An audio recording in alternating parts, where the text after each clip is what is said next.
And guys, we're seeing much more add-ins in the run game from big slot receiver type bodies. And how much is that affecting sort of how you have to prepare your teams? I'll start with you, Matt, in terms of having those guys be in positions in or around the box and gaps that maybe they're not that comfortable with.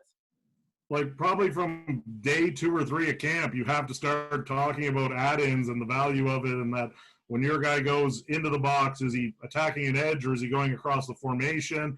And so, how do we adapt to that? And, I think it's a tough thing because you got, you want to be able to cover, you want that guy to still get to his spot in the zone or stay on his man and that kind of stuff, but you have to build in that aggressiveness that all of a sudden they are coming to match up with some bigger bodies. And so, some guys it takes time, some guys they're just not capable. And so sometimes you have to play those hybrid guys, or you have to play that first down and that second down guy because you just don't have that guy that can handle that kind of thing. So sometimes you have to personnel with the team you're facing. So yeah, it's definitely a big challenge, and it's definitely something that, good offenses do is when, it's not just this static picture that the kid saw in the playbook. It's that moving picture, and it's the parts that are adding into it that, I think challenge us. And Greg, I know when you were at back and, facing those big run heavy Western teams and having to deal with that big run, powerful run game, and you guys had some success. And what was it, a mindset more that you had to prepare your kids for? How'd you deal with that?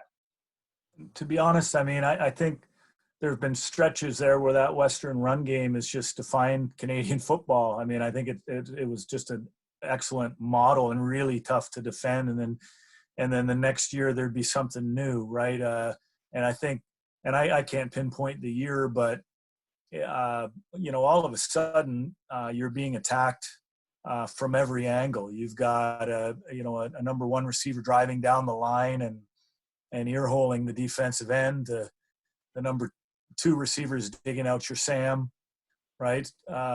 Three, they've just collapsed the box. And what I found was you could watch film of that and see them run roughshod over everybody. And what you saw was 5 DBs kind of standing around, at least 4, standing around in kind of a horseshoe at 10 yards waiting for something to happen. And it usually was a big running back galloping through a hole at full speed. So I started looking at it from the point of view of, I got to get my guys moving, assuming this is what we're going to get, because that's what you're going to get, and start building in some blitz concepts that, have the best you can get in terms of zone over top, and really protect yourself from the run it versus chuck it kind of option that an offense kind of leverages on first down, right? And you can't, you can't stop all different types of offensive, philosophies at once, right? And what I find is that,